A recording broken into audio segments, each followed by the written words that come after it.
Bienvenidos a Tres Respuestas, un espacio de conversación, de discusión y de propuestas. Nuestro invitado de hoy es un gran amigo, una persona que admiro, que respeto muchísimo. Se trata de Juan Carlos Ortiz, quizás la persona más importante que ha tenido nuestro país en el mundo de la publicidad. Ganador de innumerables premios, reconocido con los premios León, una carrera muy exitosa en Leo Burnett, es presidente de DDB para América Latina, pero aparte de eso es autor, tiene un libro maravilloso que se llama Cortos, sobre sus reflexiones de distintos temas, es también podcaster, es un gran amante de la naturaleza, tiene una familia preciosa con Catalina y con sus hijos Matías y Eloísa, y tuve el inmenso honor de contar con Juan Carlos a mi lado durante la campaña presidencial como fuerza creativa, publicitaria, y ahí se forjó una amistad que valoro y respeto muchísimo. Y además de todo es un gran líder, una persona que entiende el liderazgo de una forma muy humana, tiene innumerables proyectos. Juan Carlos, gracias por estar con nosotros en Tres Respuestas. Iván, muy feliz de estar acá, muy emocionado de verlo, de estar aquí y obviamente pues muy contento de que le pueda ayudar con algunas respuestas, ojalá sean tres, ¿no? Pues yo creo que son más que tres, bueno. pero normalmente a mí siempre me gusta empezar por una reflexión humana y es muchas personas, ¿cómo se definen? ¿Quién es Juan Carlos Ortiz para Juan Carlos Ortiz? Juan Carlos Ortiz es una persona muy simple, le gusta la vida en familia, le gusta disfrutar de cosas muy sencillas de la vida, lo hacen altamente feliz. Y eso ha hecho que, siguiendo un sueño de desarrollar creatividad, que es su gran pasión en la vida, estrategia y creatividad, pues ha tenido la fortuna de ir escalando distintos picos por la vida, ¿no? Entonces salió como un colombiano de la universidad y empezó a escalar un pico y una oportunidad, y terminó haciendo cosas que él jamás habría imaginado en su vida que iban a pasar con su vida cuando era un joven adolescente. Entonces, la conclusión, una persona muy agradecida con la vida. Bueno, pero hay una pregunta, Juan Carlos. El mundo de la publicidad es un mundo de aventuras constantes, es un mundo de renovación permanente, es un mundo de campañas, de ver las dinámicas de la comunicación, de sentir la piel de la sociedad en la forma en la que un mensaje logra transformar. ¿En qué momento decidiste, esto es lo que yo quiero en la vida? O sea, ¿qué emprendió esa chispita de la publicidad para Juan Carlos Ortiz y dónde empieza esa chispita? Bueno, la chispita la aprendió, usted va a decir, ¿qué es esto? La chispita la aprendió específicamente los soldaditos de plomo. Ajá. Además es un coleccionista. Absoluto, es lo que más he hecho en mi vida, es coleccionar soldaditos de plomo desde niño. Pero cuando yo coleccionaba soldaditos, que era mi gran pasión, y sigue siéndola entre otras, empecé a recrear historias. Yo usaba los soldaditos y recreaba las batallas, y me gustaba mucho leer, entonces mezclaba las historias de los soldaditos de plomo con las lecturas que tenía, pero me encantaba cambiar los finales, el bueno terminaba distinto, el malo terminaba distinto, y me fascinaba crear historias alrededor de los soldaditos de plomo, basados en historia. Y ahí comenzó esa pasión por lo que yo llamo el arte del storytelling, que en el fondo es como la esencia emocional de la industria de la publicidad. Entonces, a partir de eso me encantó el storytelling, y ya después, cuando dije voy a estudiar, quiero estudiar algo relacionado con creatividad, porque era mi gran pasión. Me gustaba mucho escribir, me gustaba mucho crear historias, y entro a estudiar en ese momento pensando en que la publicidad era un espacio que juntaba todas esas cosas, la posibilidad de hacer historias, cinematografía, contenidos, pero lo más importante, simples, porque es el poder de la síntesis. No tenía que contar una historia de 5 horas, sino en 30 segundos, cómo podía contar una historia completa. Y esa pasión de contar historias cortas es realmente una de las cosas que más me mueve estructuralmente. ¿Y dónde entraste a estudiar, Juan? Yo arranqué en la Universidad Javeriana, en la Pontificia, como dicen por ahí. Y ¿comunicación? Estudié comunicación social e hice la especialización en publicidad. Después me fui a Cuba. ¿Y esa especialización también en la universidad? En la Javeriana, en la misma Javeriana. Y después me fui a Cuba a hacer dirección de cine en la Escuela Internacional de San Antonio de los Baños, que fue otra experiencia tremenda, ¿no? De estudiar en esa escuela que es maravillosa. Yo la denomino como una isla dentro de la isla, porque está usted como aislado de la realidad cubana, y cuando sale usted dice, uy, ¿qué es esto? Dios mío, es impresionante, es bastante contrastada. Y después empecé a trabajar y empecé a hacer programas en administración, en business, en liderazgo. Hice unos programas. ¿Cuál fue ese primer trabajo? Primer trabajo fue practicante en Le Burnett, Colombia. Me acuerdo perfecto, fui allá, me presenté como varios universitarios y me dijeron, listos, venga a trabajar acá. Y arranqué como practicante y me dijeron, bueno, queremos que sea un ejecutivo de cuenta. Y dije, no, yo quiero ser creativo. Entonces me dieron el chance 6 meses y a los 6 meses me contrataron. Y arranqué como un copy, como un redactor publicitario. ¿Y quién era el director creativo en ese momento? En ese momento el director, cuando arranqué, era un argentino que se llamaba Pepe Juni. Ajá. Y después vino una segunda persona que se llamaba José Miguel Sokolov, sí, que es colombiano. Y arranqué con él, básicamente. Y ahí empecé a progresar y eso fue fue algo increíble porque empecé a trabajar, las cosas empezaron a salir bien, muy bien, pero me di cuenta de algo increíble y las cosas salían bien porque me encantaba hacer lo que hacía. Y eso para mí fue un aprendizaje de la vida constante y es cuando una persona hace lo que le gusta, llegar al éxito es más fácil. Cuando uno hace algo que no le gusta es más difícil en términos laborales. Y yo encontré esa claridad, la tenía, me encanta esto. Y empecé a crecer ahí, mire, y arranqué como practicante de Le Burnett y terminé después como presidente de Le Burnett. Fue una línea rapidísima. Yo pasé una muy buena parte de mi infancia en agencias de publicidad, sí, porque mi mamá estaba en el lado de crear cuentas, sí, y lo hacía para Young and Rubicam, que era hacer publicidad. Claro.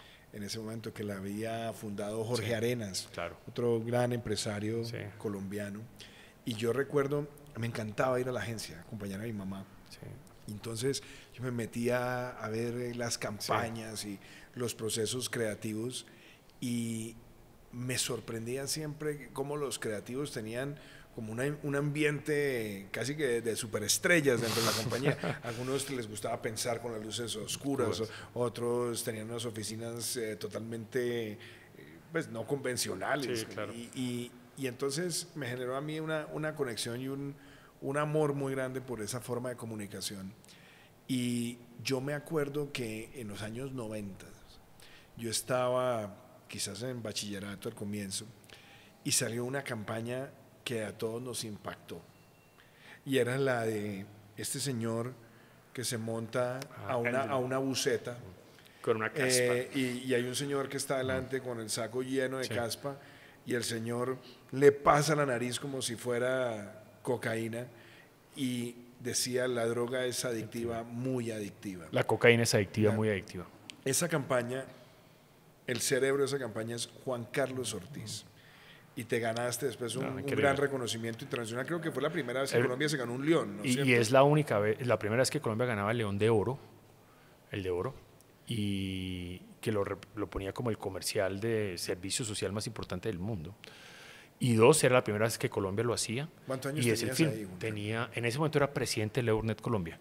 Tenía en ese momento 32 años. 32 años tenía en ese momento, era presidente de Le Burnett Colombia y esa campaña fue una catapulta impresionante. Primero, hoy sigue siendo los comerciales más recordados de Colombia y estamos hablando hace 20 años, 25 años. Bueno, pero claro, hoy lo recordamos, muchos premios, pero ¿y cómo surgió esa idea de la caspa? Mire, cuando usted hablaba que los creativos que se sientan en oficinas raras, no convencionales, para mí la esencia de la creatividad es muy sencilla y me la dio un mentor y ahí arranco con esa historia. Él decía, la creatividad es tomar elementos ya existentes y relacionarlos de manera distinta.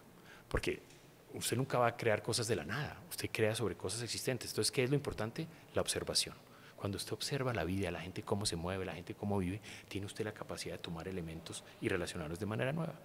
Entonces, básicamente en ese momento era una campaña para gente joven.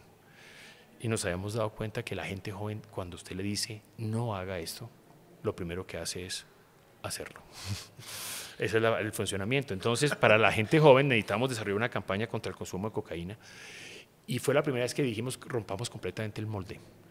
Hablemosle, no regañándolos, sino sorprendámoslos. Y en ese momento yo estaba trabajando para unas campañas de Head and Shoulders, de Procter & Gamble, para shampoo anticaspa, y estaba metido en eso. Y yo tengo unas fórmulas de trabajo mental, que yo los llamo pensamiento paralelo, y es, normalmente cuando alguien me pide desarrollar una campaña para una bebida, si usted piensa en bebida para bebida, normalmente su cerebro trae soluciones lógicas. Pero si usted piensa en una campaña de bebidas pensando en carros, la cabeza empieza a hacer unos códigos increíbles. Entonces me puse a decir, vamos a pensar esta campaña antidroga, anticocaína, pensando como una anticaspa, para encontrar caminos distintos, y ese es el origen. Y ahí llega todo este hallazgo de ver la caspa y la aspiración de la caspa. Y eso fue una cosa impresionante. Tan impresionante es que cuando fui a Cannes a recibir el premio, acuérdense que eso era Colombia, ¿no? Sí. Una campaña antidrogas. Ese premio fue en el Festival de Cannes, que después usted y yo tuvimos la oportunidad de estar allá dando una conferencia en el salón principal del Gran Palais. Y cuando llegué allá y anunciaron que el gran premio era Colombia, yo subo al escenario, la primera vez en la historia que Colombia subía al escenario de Cannes, porque solo se entrega con la bandera, ¿no? Con el oro, y yo tenía mi banderita y subí, oiga, y abrí esa bandera de Colombia. Y ese escenario, no sé, 3.000, 4.000 personas a tope, y yo abro la bandera de Colombia, muestran el comercial, y la gente se pone de pie, todo el teatro aplaudiendo. ¡Wow! Yo decía, a mí se me salieron las lágrimas. Ese día sentí más patria que nunca de lo que representaba hacer las cosas bien. Y fue impresionante haber abierto esa bandera y ver la reacción de la gente. Y además yo decía, la gente está aplaudiendo a un país que tiene este problema y que está buscando una solución, ¿no? Entonces tenía un valor importantísimo. Y fue definitivamente una marca espiritual en la historia de mi vida. Y de ahí fue una gran catapulta, porque yo termino después de presidente de Le Burnett, Estados Unidos. Mira, arranco como practicante en Le Burnett, Colombia, y da toda una vuelta a la vida y termino de presidente de Le Burnett, Estados Unidos. Era la primera vez que un latinoamericano asumía la presidencia de una multinacional americana en Estados Unidos. Ahí hay un tema, antes de seguir con esa trayectoria también de liderazgo empresarial y creatividad, yo no puedo dejar de preguntar por familia en medio de todo ese proceso. Tu madre, tu padre, que además tiene ese amor por el occidente de Boyacá, donde estuvimos una vez con él, en Otanche, que es esa tierra que él quiere tanto.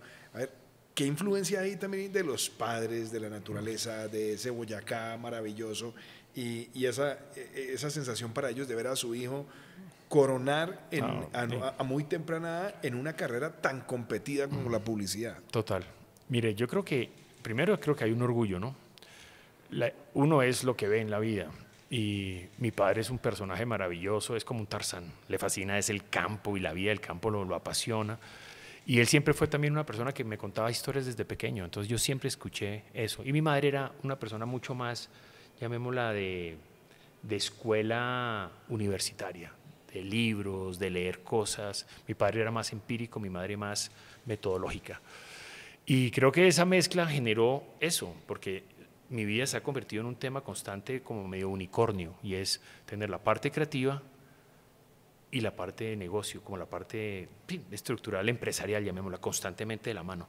Y son el cerebro manejando las cosas. Y ellos dos fueron fundamentales en eso, por lo que vi. Pero para mí lo más importante es haberlos visto orgullosos. Qué maravilla. No, increíble. Juan, y a ver, antes de hablar de Leo Burnett y ese paso, digamos, de llegar a la cúspide también gerencial, ¿cómo es el proceso creativo tuyo? ¿Cómo era el proceso creativo en esa edad temprana? O sea, primero, ¿cómo era el proceso creativo de ese joven que llega como practicante a Leo Burnett, que quiere ser creativo? ¿Y cuál es como la primera gran demostración de talento?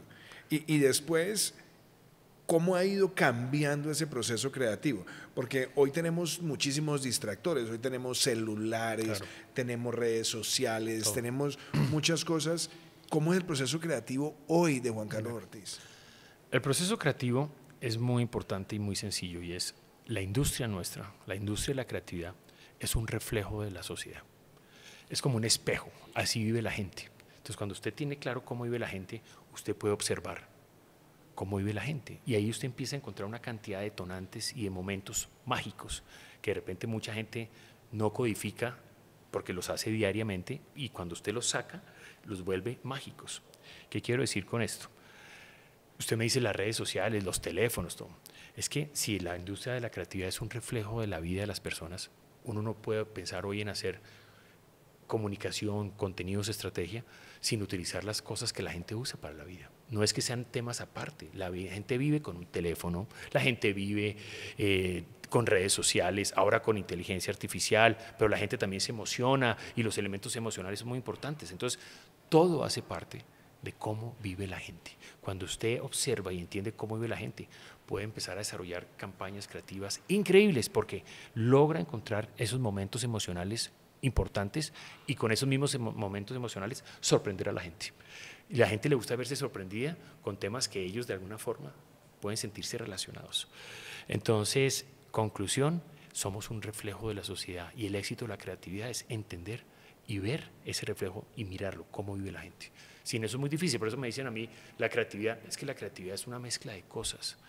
Tiene que ver con el arte, con la música, con la literatura, con el comportamiento humano, con la ingeniería, con la inteligencia artificial. Uno no puede ser creativo si no tiene un contexto cultural importante. Es muy difícil porque ¿de dónde sacas las relaciones de los elementos? Es imposible.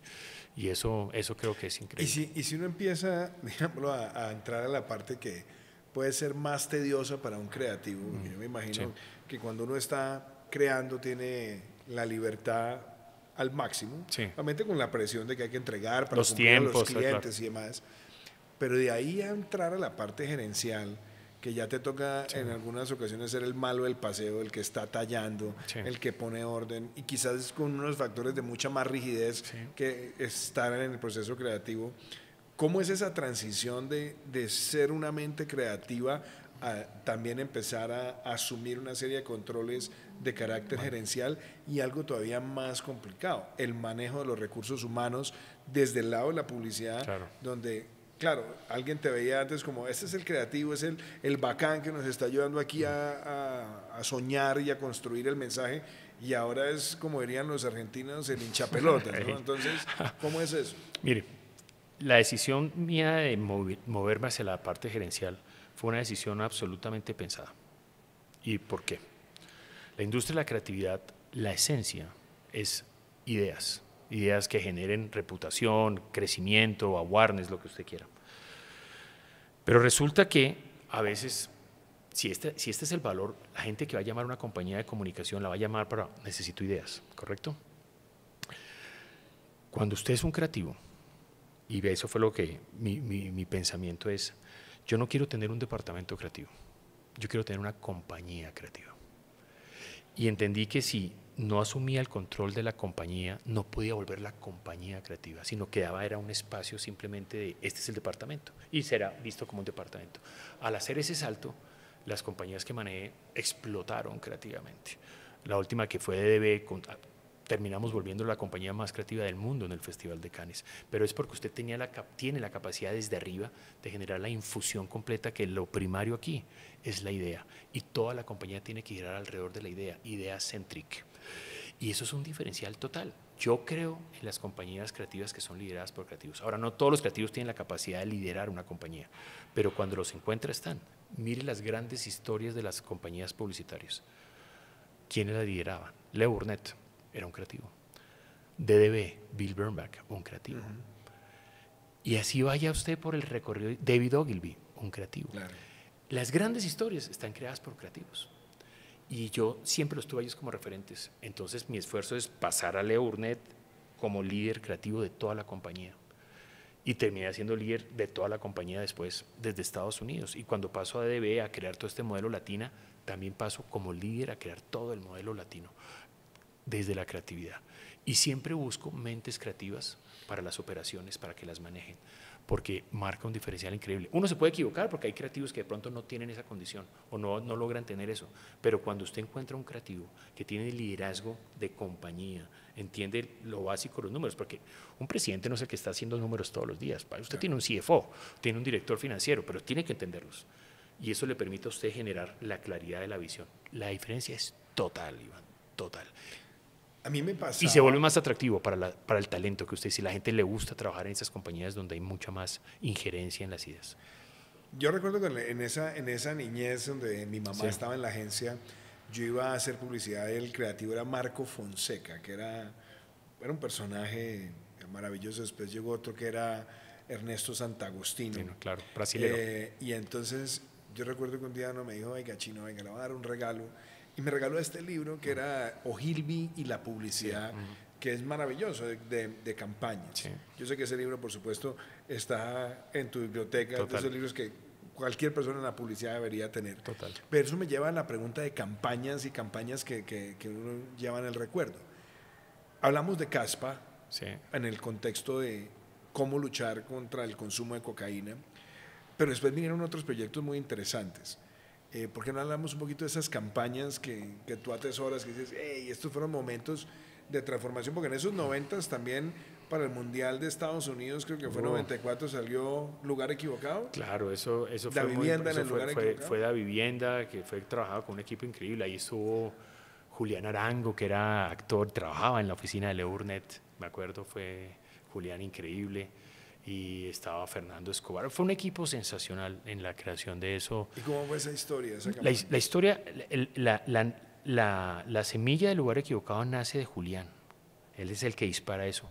Y después lo que hacemos es, al surgimiento del Lugar Equivocado, que ahorita le cuento toda la historia, fuimos ya desarrollándolo y se volvió una de las campañas culturales más importantes de la historia de Colombia. El Lugar Equivocado la gente lo usa como si fuera... Sí, está en el lugar equivocado. Es coloquial. Cuando le digo que somos un reflejo de la sociedad, la gente habla de eso ya.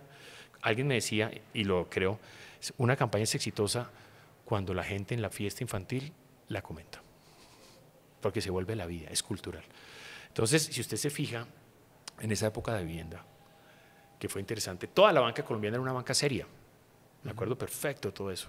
Todo el mundo tenía, como es banco, tenemos que reflejar seriedad, solidez.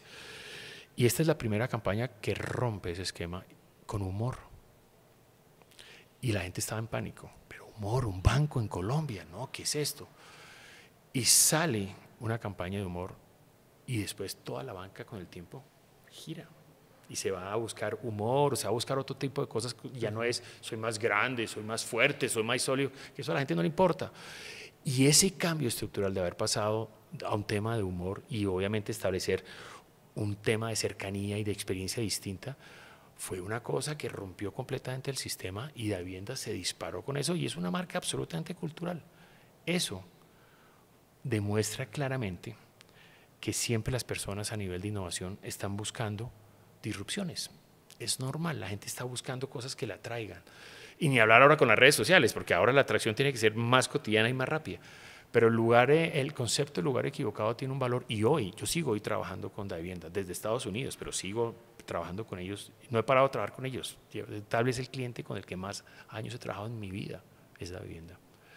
Y eso demuestra también que las marcas tienen que tener la capacidad de construirse a largo plazo. La gente que cree que una marca es en 24 horas y al otro día la quiere cambiar, al otro día la quiere cambiar, se equivoca. Las marcas más exitosas tienen una prolongación porque la gente confía. Cuando usted construye una forma de hacer las cosas, una marca, la gente genera credibilidad y confianza con esa marca. Yo siempre pongo el mismo ejemplo. Si usted tiene una novia que por la mañana le habla costeño y al otro día amanece y le habla paisa y al otro día bogotano y dice, oye, esta novia está como rara, ¿no? Pasa lo mismo con una marca. La marca tiene que tener una forma de hacer las cosas, consistencia y disciplina.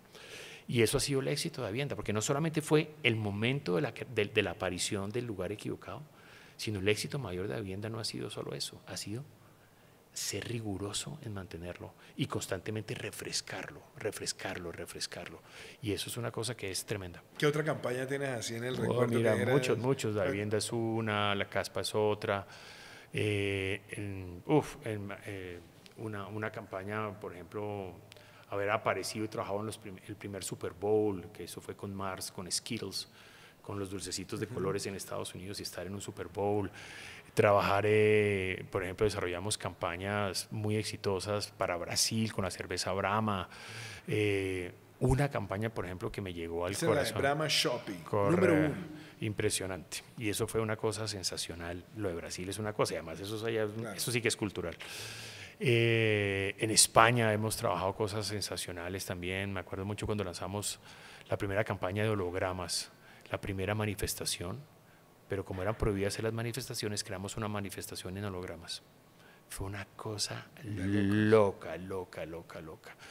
Me acuerdo mucho en Colombia, cuando el ejército nos pidió cómo nos comunicábamos en el momento de los soldados que estaban secuestrados por 15 años, que no tenían comunicación ya con el ejército, cómo subirles la moral. Y desarrollamos esta campaña que eran canciones románticas que disparábamos por toda Colombia en emisoras regionales, pero todas estaban hechas con mensajes en código Morse. Entonces uno escuchaba una canción que era de amor, pero en el fondo estábamos mandando mensajes de moral del ejército a los soldados. Eso fue una cosa impresionante. Se llamaba Código Morse eso. Estuvo muchos años obviamente en silencio porque era un tema privado, pero ya después se abrió. Y cosas increíbles. Pero no, mire, yo he tenido la fortuna de hacer campañas en Estados Unidos, en Latinoamérica, en Europa, o en Asia. Yo quiero preguntar por dos muy recientes que, digamos, a mí me estremecieron. Una que fue la de donantes de órganos. Eso fue una cosa sensacional. Que es una persona mayor. Se llama El hombre y el perro. Viviendo solito en su casa con el perro. El perro lo acompaña. Sí. El señor tiene un stroke, ¿no? Un derrame cerebral. Lo llevan a la clínica y el perrito se va y se parquea. Esperando que él salga. Lloviendo, pasa la noche. Pasan los días y de pronto sale una señora en una silla de ruedas y el perrito se le acerca y no se le despega. Y el mensaje de donar órganos, donde el perro siente el órgano. De su anterior dueño que ahora está esa campaña es impresionante. Es impresionante. Esa campaña es tal vez de las campañas más impresionantes en las que yo he trabajado. Y le voy a decir algo de eso. Primero es absolutamente emocional. ¿Y qué pasa hoy en el mundo? Las campañas, si no son emocionales, no sirven. La gente, cuando usted me habló de las redes sociales y de los teléfonos, eso ha sido hoy la ratificación histórica que la gente comparte. La gente es el medio más importante del mundo hoy. La gente comparte las emociones, no comparte las razones.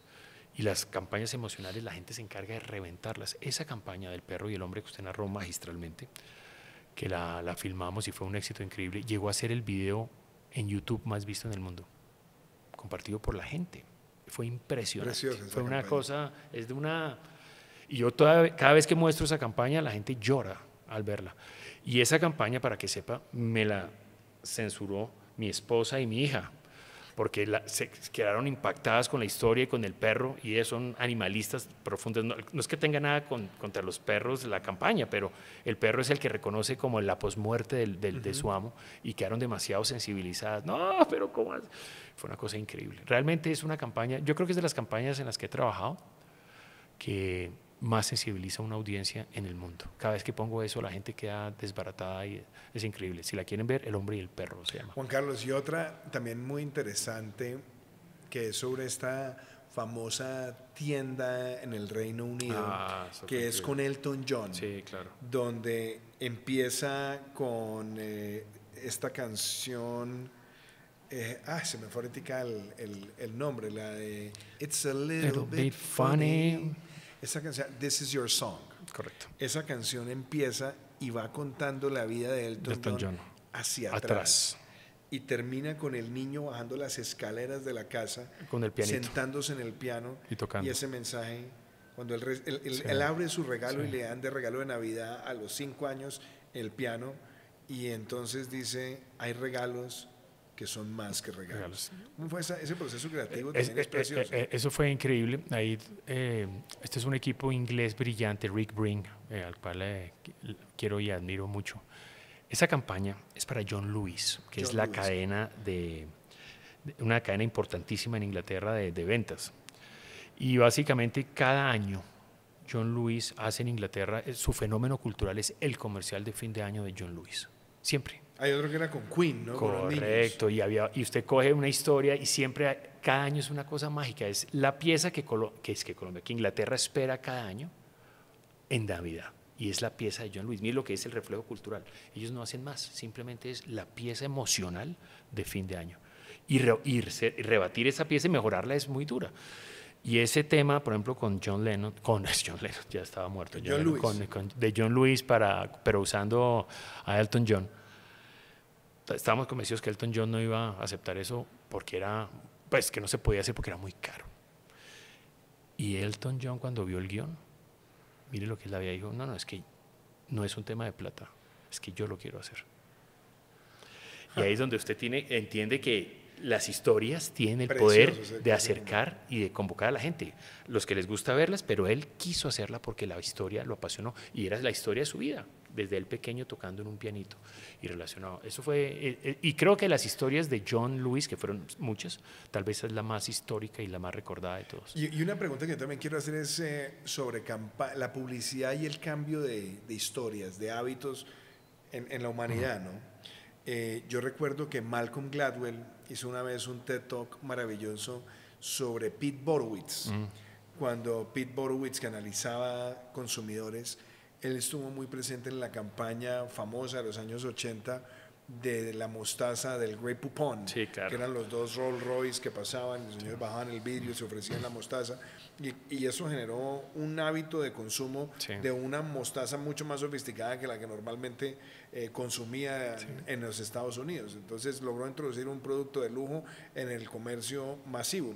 Pero también está la campaña de Alka-Seltzer famosa de los dos Alka-Seltzer, que duplicó las ventas de Alka-Seltzer en el mundo, o Hertz, y a una velocidad impresionante, o la campaña de Hertz que decía en Hertz we try harder, ¿no? Entonces era esa era Avis, que era el segundo, claro, era el segundo. En Avis we try harder. Correcto. O sea, campañas así, ¿cuáles destacarías que tú dijeras, mira, de todas las que yo he visto en el mundo, estas fueron unas que me cambiaron mi forma de entender la publicidad? Le voy a contar una cosa. Le voy a contar una historia que es preciosa.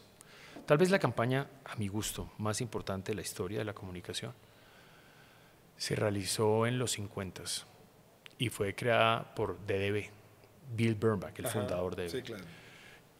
Mi oficina en Nueva York está al lado de la oficina de Bill Bernbach.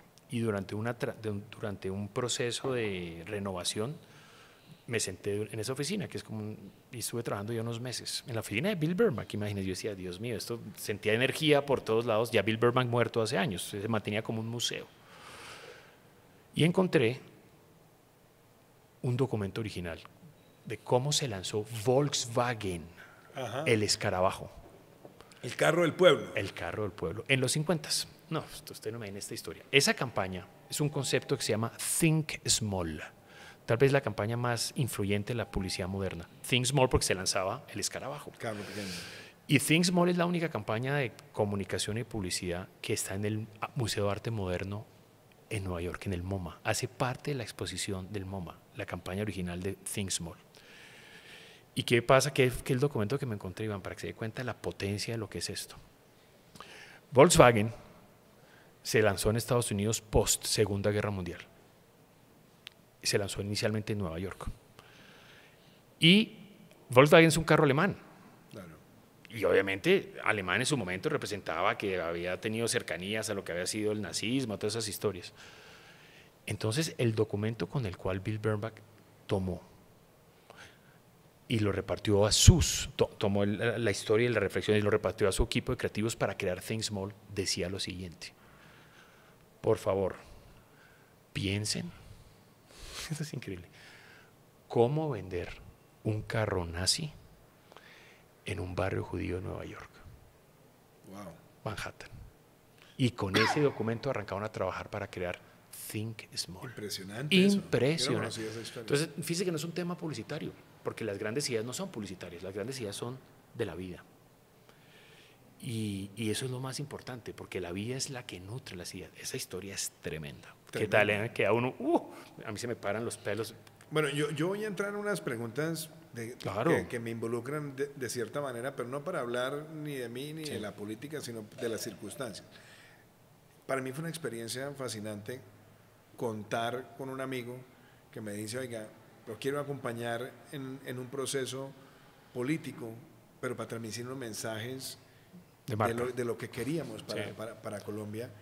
Y yo creo que ahí surgió esta amistad que la atesoro y la valoro muchísimo. Pero yo recuerdo algo que fue muy importante en esa etapa de Juan Carlos, que nunca se había metido a hacer publicidad política, y me dice, lo quiero apoyar, quiero entrar con usted en esto, y lo hacemos juntos. Hay una pieza que yo nunca voy a olvidar. Nuestras dos hijas se llaman Eloísa, mi hija mayor se llama Luciana, pero mi hija menor se llama Eloísa, y sale ese proyecto de la Carta Eloísa, que yo todavía lo veo y sigo teniendo esa emoción. ¿Qué te dejó esa experiencia en la campaña política, Juan? Hombre, lo primero es que las personas, en el caso suyo, son marcas. y las marcas son personas. Entonces, haber trabajado con usted fue como algo muy importante de haber creado y desarrollado todos los valores de una marca con una persona. Y usted tenía un producto que, como dicen por ahí, la magia siempre está en el producto, ¿no? Entonces, ¿cómo poder crear todo lo que fue la emocionalidad que se gestó alrededor de usted como persona y obviamente de su proyecto político? Fue una cosa impresionante. ¿Y qué apareció con eso? Las marcas normalmente que triunfan, y hoy más que todo con el mundo digital, se basan en la emocionalidad. Yo siempre digo que estamos viendo la época más tecnológica del mundo porque es la más emocional del mundo. Y se acuerda que yo le hablé de todo el concepto de la marca bípeda. Claro. Que por un lado son las grandes historias emocionales y al mismo tiempo una pierna, bípedas porque son dos piernas, y por otro lado la pierna de la data y la tecnología. Pero lo que mueve hoy el mundo es la emoción. Entonces, usted acuérdese perfectamente que hacíamos las pruebas y desarrollábamos todos los trabajos emocionales y eso reventaba. Eran millones de personas mirando las cosas y las compartían y las compartían. Y cuando la gente había presión de que tocaba sacar algo racional para lo veían 7 gatos, porque la gente no comparte lo racional. Y en el mundo de la política, que es un mundo de compartir ideas, es casi como el acto magistral y más importante, donde se entiende que el storytelling emocional es la esencia absoluta y la tecnología permite que esa historia se expanda a lugares jamás antes visto. Esa juntanza de tecnología y de historias emocionales es la esencia de todo esto. Y eso fue lo que trabajamos. Y la gran experiencia con usted fue que usted fue una marca. ¿Volverías a hacer campaña política? Sí, claro que sí. Lo que pasa es que yo en la política sí tengo un tema muy especial y es, no sé, si yo trabajo y me llama McDonald's para una marca, para una campaña, pues se la desarrollo. O sea, pero cuando es un tema político, tengo que haber un feeling con la persona y creer en una persona y tener una química especial de para que mí fue yo no puedo trabajar con una una persona con la que no tenga experiencia química política. única, Juan Carlos, y de verdad, o sea, muy reconocido siempre y aprendí muchísimo también. No, y, fue y nos maravilloso. disfrutamos ese proceso de comunicación. Trabajamos mucho, pero fue sensacional. Fue Así sensacional. es. No, fue una experiencia maravillosa. Quiero preguntar por otra parte que es que define a Juan Carlos Ortiz. Cortos.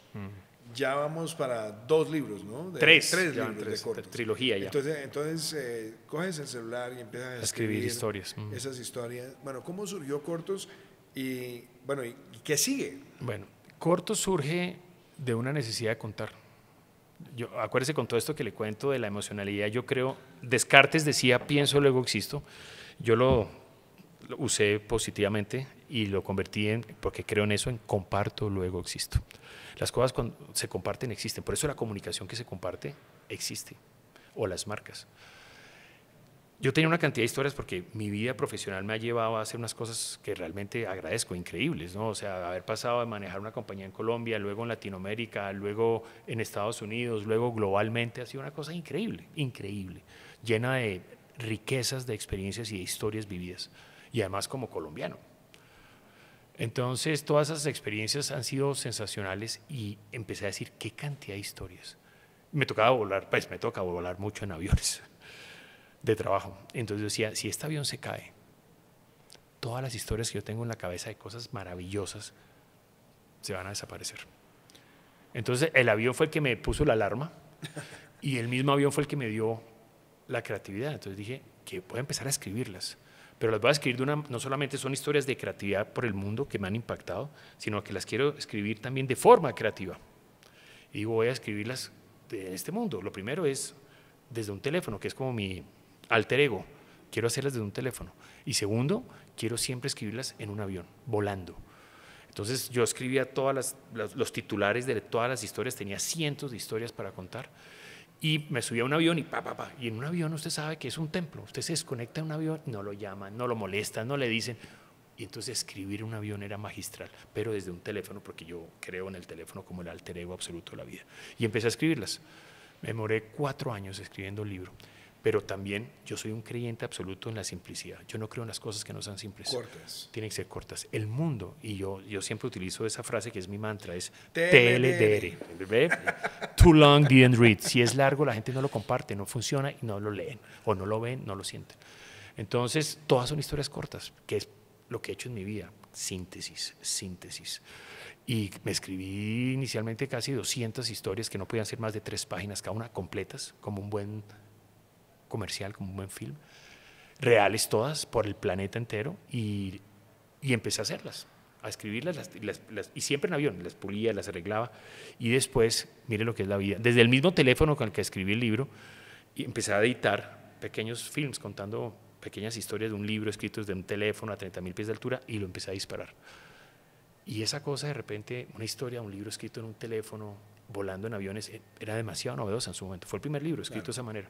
Y llegó a la revista Forbes.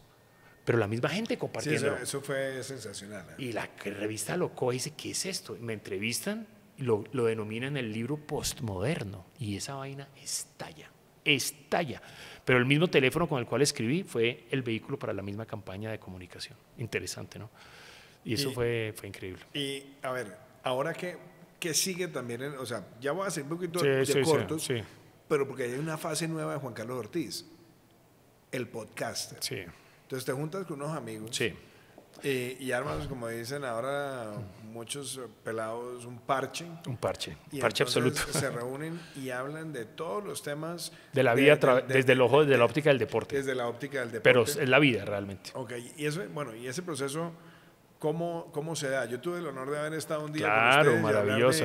Mi amor por la mechita, por la América de Cali. Estuvo tremendo, un maravilloso programa con miles de personas que lo vieron, miles. Entonces, bien, todo en la vida tiene un momento. Uno, estoy viajando en aviones y trabajando por el mundo, era una oportunidad espectacular volviendo a lo que es la vida, para escribir un libro desde un avión. Cortos 1, cortos y medio y cortos por 2, trilogía. Luego llega la pandemia. Y en la pandemia, todos encerrados, que tuvo cosas maravillosas de estar en la casa, maravillosas, pero encerrados. Entonces empezamos a hablar con amigos con los cuales yo tenía relación desde infante, desde niño, que íbamos al estadio, fútbol, y empezamos a tener conversaciones en Zoom, pero para hablar, para pasar el tiempo y crear algo en un momento de encierro. Y de ese momento empezamos a dar cuenta que se crea una dinámica sensacional y dijimos, ¿qué pasa si creamos un podcast y ver la vida y todas las cosas que se pueden aprender de la vida, pero vista a través de la óptica del deporte y los valores del deporte? Y llevamos en 200 capítulos, 210 capítulos, y ha sido increíble, ha sido increíble. Entonces, lo que yo digo detrás de todo esto es, la creatividad no es una sola cosa, la creatividad es una forma de vida, porque la nutrición de la vida es la que hace que tú puedas ser creativo. Entonces las mentes curiosas están constantemente mirando, observando la vida, lo que yo le decía, y desde la observación de la vida pueden hacer un libro, una campaña de comunicación, un podcast o millones de cosas. Claro. Y es la exquisitez de la creatividad en la vida. Y hay mucha gente que se llama el recreo deportivo. El recreo deportivo a se destruir. Y bueno, aquí claro. en Colombia lo vemos muchas veces, a diario, tristemente. Porque eso es fácil, ¿no? Pero la fuerza de crear es lo que anima el espíritu. Y es lo que desarrolla el mundo. Tengo aquí a este lado, en la Fundación Innovación para el Desarrollo, una mesa lindísima, de ping-pong. Sensacional. Que además quiero darte las gracias porque a través de un emprendimiento ustedes decidieron donarla para que muchos de los jóvenes que nos acompañan jueguen. Entonces mucha gente llega acá y dice, bueno, la mesa de ping-pong y dice, esta gente aquí de La Pasa es jugando ping-pong. Pero el ping-pong tiene algo muy importante también en tu vida. No solamente te gusta como deporte, pero tienes un emprendimiento. Ese es parte de un emprendimiento muy lindo en Estados Unidos que se llama Spin. Y hay un tema también de sensibilidad humana que está detrás y es cómo el ping-pong, por ejemplo, está contribuyendo a resolver algunos problemas para mucha gente. Y hay un tema que viene próximamente sobre el Parkinson, donde ustedes quieren utilizar el ping-pong como un mecanismo de sanación o de recuperación. ¿Por qué no hablamos un poquito de lo que es Spin como emprendimiento, que además es un... Increíble, ¿no? Usted estuvo, ¿no? Sí, claro, estuvimos allá y me muendeaste, además, literalmente, pero disfruté mucho el espacio, porque es un espacio de recreación, de creatividad, de música, buena comida, buen espacio. Y además, lo que he visto es que está colonizando distintos lugares de los Estados Unidos y eventualmente el mundo. Ahora voy a preguntar cuándo vamos a ver Spin en Colombia, pero nos cuenta un poquito de eso, Juan Carlos. ¿Y qué significa Spin en lo empresarial? ¿Qué significa Spin también en cómo el ping-pong puede ayudar a enfrentar retos que tienen muchas personas en el mundo? Bueno, Spin es hablando de ideas, es una idea maravillosa que se denomina un club social de ping-pong. Son clubes sociales de ping-pong. El primero que se creó fue en Nueva York. Y son lugares donde la gente puede ir a un sitio a jugar ping-pong, pero a divertirse escuchando música, a pasar a comerse algo delicioso, a tomarse un trago. Es un sitio que permite como una exploración social sensacional. Y ese lugar, que creo que es muy lindo, que arranca obviamente en Nueva York, empieza a convertirse en algo muy especial porque el ping pong tiene algo y es que es un deporte conversado. Es el deporte que puede ser más social. Entonces nos damos cuenta con todo este tema de la conversación del ping pong y se vuelve un sitio súper atractivo para la gente. Usted va un viernes, por ejemplo, en el de Nueva York hay filas de 500 personas para entrar a Spin. Es increíble lo que está pasando con eso. Aunque jugar contigo es jodido con ese Bueno, saque coreano. Porque le pongo una espina al spinner. Porque ha aprendido bastante. Entonces la cosa empezó a ir increíble y empezó una expansión del negocio tremenda y hoy estamos ya en 10 ciudades de Estados Unidos. Es impresionante. Ya estamos en Nueva York, en Chicago, en Filadelfia, Washington, Boston, Toronto, San Francisco, Seattle. Increíble. Realmente ha sido, y es un espacio creativo. Es un espacio creativo totalmente. ¿Y veremos alguno en Colombia? Claro, la idea es que estamos en un momento de expansión en Estados Unidos y después pasaremos a la expansión internacional y obviamente Colombia indudablemente está entre el listado importante para verlo. Pero es una cosa maravillosa al que le gusta jugar ping pong y al que le gusta pasar bien y conversar. Es increíble. Entonces, eso es Spin. Y resulta que hace un tiempo, la segunda pregunta, va la segunda respuesta con eso y es, un día va una persona a jugar a Spin hace unos 2 años y lo empezamos a ver porque llega con un Parkinson muy avanzado y nosotros, wow, lo llevaron unos amigos, realmente fue una cosa impresionante y resulta que esta persona le encanta Spin y empieza a ir con frecuencia. Entonces nos damos cuenta que el tipo empieza a ir con frecuencia y lo empezamos a conocer, empezamos a mantener la filmografía de todo su proceso, pero lo más increíble es que empieza a recuperarse. Una cosa impresionante. Entonces involucramos médicos, hay un tema de neurociencia ahorita impresionante y resulta que la persona está recuperada en un 85% y es un jugador. Yo le gano a usted, él me gana a mí.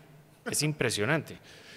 Y a partir de eso empezamos a entender que esta marca tiene un propósito social mucho más fuerte y es la relación que hay con el ping pong para solucionar el Parkinson. Y ahorita viene en Estados Unidos una campaña que arranca en febrero que hace una cosa impresionante sobre este tema de Spin con el Parkinson.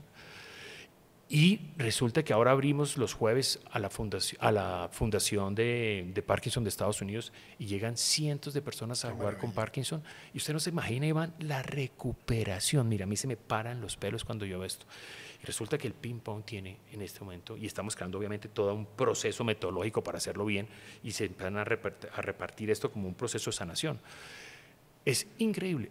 Creo que el Parkinson va a llegar a un momento de un juego de cambio con lo que ha pasado, y es por el ping pong. Y ahí Spin entra a jugar un rol increíble espiritualmente con la sociedad. Como sé que el tiempo se nos agota, tristemente también tiene que ir a coger un vuelo y demás. Pero Juan, unas preguntas como de Proust, porque muchas veces la gente me dice, oiga, si va a entrevistar a tal persona, pregúntele por ciertas cosas. Entonces, serie que recomiendas.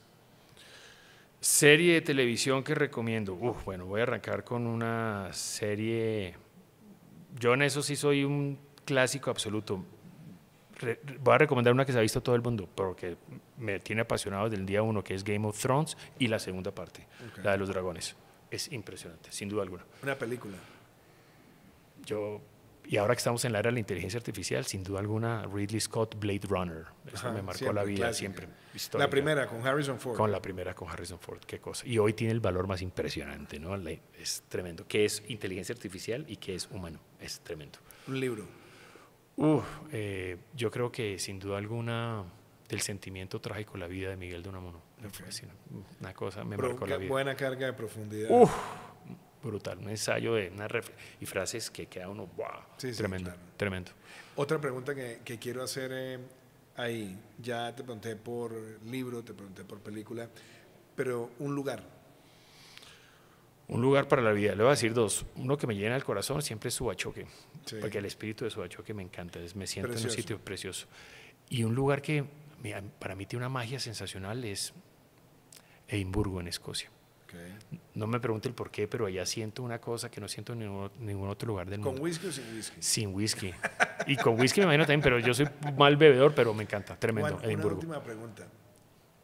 La inteligencia artificial, ¿qué tanto va a afectar el papel de los humanos haciendo procesos creativos en la publicidad? Vale. ¿Directamente en la publicidad? Vale. Bueno, o sea, en general, pero bueno, pero es que ese es el tema, claro, ese es el tema de yo todos. tengo una hija mayor que también quiere ser publicista, vale, y entonces ella se pregunta todos los días, vengo, ¿qué va a pasar? ¿La inteligencia artificial va a desplazar o no va a desplazar esta profesión? Bueno, mire, la respuesta es, obviamente, todos son hipótesis, ¿no? Porque no hay, el libro no está escrito, pero pues, yo llevo trabajando en esta industria, he visto muchos cambios que han sucedido. Yo creo en lo siguiente, en este mundo, en nuestra industria, nada cambia, pero todo se transforma. Entonces la inteligencia artificial va a ser uno de los factores de transformación más grandes, eso sí, va a ser enorme y va a tener un impacto enorme, claro. Pero va a generar algo muy importante y ahí lo hace una frase, es la inteligencia artificial, por más inteligencia artificial que sea, y por eso hablamos de Blade Runner, la película, no siente. El humano sí. Entonces ese factor de sentimiento que la inteligencia artificial no va a poder tener, va a generar que la inteligencia artificial va a estar siempre atada al humano. Va a ser una herramienta. Más que una herramienta, un ecosistema. Yo lo veo como piloto-copiloto. Los dos son importantísimos, pero el piloto necesita el copiloto necesita el piloto. Y van a funcionar de manera conjugada. Va a ser un ecosistema nuevo de los dos. Para que el mundo indudablemente va a llegar a un momento donde usted va a decir, esto es hecho humano o esto no es humano. Y las cosas humanas van a tener más valor.